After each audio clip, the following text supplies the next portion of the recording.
kalau menurut saya ini harus ya berasal dari korps laut gitu ya. Terus pernah memimpin kapal dan sebisa mungkin ya pernah memimpin armada.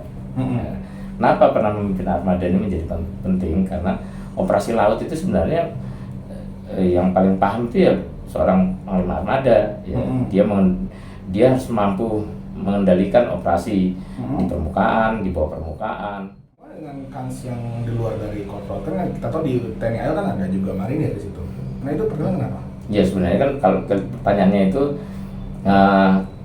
memang apa namanya belakangan ini memang banyak ya pertanyaan-pertanyaan seputar kenapa harus pelaut, kenapa bukan korps-korps yang lain atau marinir misalnya yang merupakan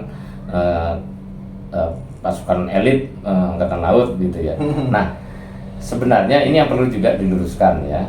Pertama apa namanya ini bukan sekedar soal kesetaraan kesempatan. Oke, halo teman-teman, lagi-lagi bersama gue Andrian Pratama bareng sama Direktur Eksekutif ISES Khairul Fahmi. Topik kali ini akan kita bahas di video kali ini adalah soal bagaimana siapa pengganti Kepala Staf TNI Angkatan Laut setelah Pak Yudo Margono jadi Panglima TNI. Nah, Mas Fahmi, kita mau mulai langsung nih. Mau kita bicara yang umum dulu aja ya. Kalau menurut Mas, kira-kira apa sih kriteria kasal pengganti Pak Yudo dan kira-kira siapa sih kandidat yang cocok gitu loh untuk masalah ini? Ya kalau saya sih kriteria Kepala Staf Angkatan Laut karena dia akan melakukan pembinaan kekuatan dan pembinaan kemampuan terkait dengan operasi laut ya tentu saja dia kalau menurut saya ini harus ya berasal dari korps laut gitu ya. Terus pernah memimpin kapal dan sebisa mungkin ya pernah memimpin armada. Ya, kenapa pernah memimpin armada ini menjadi penting? Karena operasi laut itu sebenarnya yang paling paham itu ya seorang panglima armada. Ya. Dia harus mampu mengendalikan operasi di permukaan, di bawah permukaan, di udara, termasuk juga kalau kita bicara kapal kan operasi pendaratan. Nah, ada 4 jenis operasi laut yang harus dia kendalikan. Ya. Dan kalau bicara Kepala Staf Angkatan Laut ya berarti dia harus bisa membina kemampuan dan kekuatan terkait dengan 4 hal itu. Ya. Jadi kenapa dia harus berasal dari korps laut dan pernah memimpin armada. Oh gitu. Tapi kalau bicara korps laut, kalau misalnya harus seperti itu, bagaimana dengan kans yang di luar dari korps laut? Kan kita tahu di TNI AL kan ada juga marinir di situ. Nah itu pertanyaan kenapa? Ya sebenarnya kan kalau pertanyaannya itu memang apa namanya belakangan ini memang banyak ya pertanyaan-pertanyaan seputar kenapa harus pelaut, kenapa bukan korps-korps yang lain atau marinir misalnya yang merupakan pasukan elit angkatan laut gitu ya. Nah sebenarnya ini yang perlu juga diluruskan ya. Pertama apa namanya ini bukan sekedar soal kesetaraan kesempatan dan kenapa bukan marinir gitu ya. Nah kita harus ingat bahwa angkatan laut, angkatan udara ini berbeda dengan angkatan darat. Kalau angkatan darat itu kan kita konsepnya itu kan konsep pertempuran itu bertumpu pada kekuatan infanteri. Oke. Ya, kekuatan infanteri makanya Kepala Staf Angkatan Darat itu lebih banyak berasal dari kalangan infanteri, termasuk dalam ini yang disebut elitnya Angkatan Darat nih, dari Kopassus itu banyak. Nah sebaliknya di Angkatan Laut dan Angkatan Udara ini yang lebih pas disebut elit itu sebenarnya ya korps laut gitu ya. Kenapa? Karena dia memimpin kapal dan tadi yang seperti saya jelaskan mereka sangat memahami 4 bentuk operasi laut itu. Ya. Oke. Sebagai pimpinan kapal dan pimpinan armada gitu ya. Misalnya dia nahkoda kapal perang atau pilot pesawat tempur, itu jelas dia lebih memahami konsep operasi laut, operasi udara kan gitu. Nah, makanya kalau di ini karena kita bahasannya adalah Kepala Staf Angkatan Laut ya, mestinya yang menjadi Kepala Staf Angkatan Laut adalah prajurit atau perwira tinggi yang pernah atau berasal dari pelaut yang pernah berada di armada pemukul, di kekuatan pemukul, di satuan pemukul nih. Satuan pemukul itu apa? Kalau di angkatan laut, satuan pemukul di kapal perang itu ada ada fregat, ada korvet, ada kapal selam, ada kapal cepat rudal atau KCR itu. Nah, itu satuan pemukul. Nah, kalau dia pernah berada di sini, ya itu sebenarnya kan itu satuan elitnya. Oke. Nah, Mas, kalau Mas ini kan tadi kan sudah menyebutkan ya mengenai kriterianya ya. Kalau kandidat, kalau Mas lihat dengan tadi yang kriteria Mas sampaikan tadi, itu kira-kira siapa Mas? Kalau Mas yang menurut Mas memungkinkan untuk menjadi the next Kasal gitu Mas? Ya sebenarnya kan secara umum ada 9 ya kalau nggak salah bintang 3 yang secara kepangkatan memenuhi syarat jadi Kepala Staf Angkatan Laut. Nah, ditambahkan dengan persyaratan yang saya sampaikan tadi, ya mestinya itu mengerucut lagi, mengerucut lagi. Nah, tentu saja juga kita harus mempertimbangkan juga masa aktif dan aspek regenerasi, ya kan. Nah, makanya kalau kita mengacu pada hal itu, ya menurut saya setidaknya ada 3 ya. Calon kepala staf yang potensial ya. Yang pertama adalah Wakasal ya. Wakasal, kemudian yang kedua adalah Pangkugat Wilhan 1 ya. Terus yang ketiga itu adalah Panglima Komando Armada saat ini. Nah, itu menurut saya paling memungkinkan dari masa aktif, dari potensi regenerasi ya tiga pejabat ini. Mas, kalau bicara mengenai masa jabatan ya, kita tahu ini kan ketika Pak Yudo naik ini kan waktunya cuma sebentar jadi Panglima TNI. Nah, kira-kira apakah memang nanti pemilihan Kasal juga memang memerlukan perhitungan mengenai masa aktif, dan apalagi kita tahu nih, maaf nih ya, masih ada spekulasi meskipun ini matra laut ya, yang tidak berhubungan langsung dengan masyarakat mungkin, itu kan ada pandangan buat TNI terlibat dengan politik segala macam. Itu bagaimana Mas? Ya nggak ada masalah, nggak usah dikaitkan antara pergantian Panglima dengan penunjukan kepala staf ya. Tapi kalaupun toh itu harus dipertimbangkan juga, ya mestinya tetap saja penunjukan kepala staf Angkatan Laut itu bukan sekedar mempertimbangkan aspek-aspek politis, tapi juga yang paling penting adalah mempertimbangkan pertama durasinya ya, dia masih punya masa aktif lebih panjang. Kemudian yang kedua ya itu tadi regenerasi berjalan, karena siapapun nanti yang akan menjabat Kepala Staf Angkatan Laut ya tentu saja punya peluang untuk menjadi Panglima TNI berikutnya juga kan gitu. Karena ini kan nggak ada masalah gitu ya, artinya semua kepala staf itu kan punya kesempatan untuk jadi Panglima, jadi nggak ada nggak ada masalah mau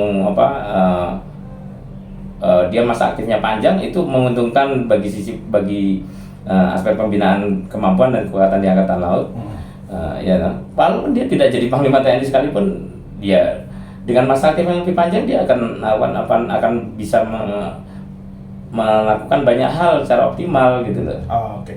Nah, Mas, bicara mengenai kan kita tahu sekarang Pak Yudo sudah persiapan untuk menjadi Panglima ya. Sebenarnya pekerjaan rumah yang masih ditinggalkan Pak Yudo ini kepada Kasal baru ini apa sih yang kalau menurut Mas yang perlu menjadi concern untuk segera ditangani oleh Kasal baru? Iya, tantangan Kasal yang baru ini kan banyak kan juga warisan dari sebelum-sebelumnya ya. Pertama soal profesionalisme prajurit ya, dalam hal ini ya kompetensinya ya, integritasnya gitu ya, kemudian kekayaan pengalaman baik dalam operasi laut gitu ya, atau dalam hal ya latihan-latihan yang sifatnya meningkatkan skill gitu. Itu kan harus dikelola juga kan ya. Yang kedua adalah soal alutsista angkatan laut ini kan termasuk yang tingkat kesiapannya masih rendah. Ya. Tingkat kesiapannya masih rendah ya, kita tahu ada beberapa kali insiden gitu ya, yang itu sebagian besar ya karena alutsista yang dioperasikan oleh angkatan laut itu banyak yang sudah tua gitu ya, sudah lanjut usia, sehingga kalaupun toh pemeliharaannya bagus, tetap saja potensi insidennya masih ada gitu loh. Sehingga ini perlu dikembangkan konsep-konsep yang sifatnya bagaimana menjaga kekuatan di laut dan kemampuan menjaga kedaulatan ini ya, dengan optimal ya, baik dengan mengoptimalkan armada yang sudah ada ya, maupun dengan menghadirkan armada baru dengan mempertimbangkan dukungan ruang fiskal kita yang terbatas ini. Mas, bicara ruang fiskal, ini kan bicara fiskal ya. Kita tahu kan Kementerian Pertahanan saat ini kan mulai banyak mendatangkan alutsista baru ya, dalam artian. Kira-kira apakah Kasal baru ini juga perlu memberikan semacam masukan atau misalkan saran-saran kepada pemerintah dalam pengadaan alutsista yang memang ideal nantinya untuk menghadapi tantangan global yang memang sekarang saat ini? Oh iya dong, bukan sekedar saran masukan, tapi memang mestinya pemenuhan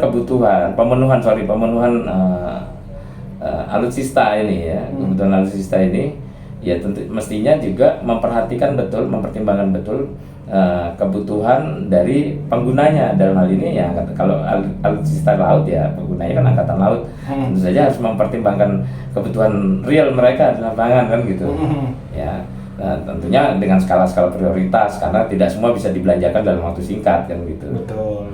Oke, Mas, terakhir dari pandangan Mas sendiri mengenai mengenai TNI AL saat ini, sebenarnya poin-poin apa yang memang perlu diperbaiki, yang menjadi concern utamanya tuh apa kira-kira, Mas? Kalau boleh tahu, Mas. Kalau tadi kan Mas udah bilang poin-poin itu kan skala general yang paling dekat, yang ketika nanti dan terus hari bekerjanya Kasal itu apa yang dilakukan pertama? Yang dilakukan pertama ya tentu saja yang menginventarisir PR warisan ya, PR warisan dari kepala staf sebelumnya, karena lagi-lagi kita harus ingatkan juga bahwa ini pekerjaan yang berkesinambungan gitu ya, artinya kita tidak perlu ragu untuk melanjutkan agenda-agenda yang sudah dirintis oleh para kepala staf sebelumnya, gitu ya, supaya ini berkesinambungan, tidak kesannya terus kemudian ganti pejabat juga ganti kebijakan, ganti program gitu ya, ya tanpa harus mengabaikan legasi gitu ya.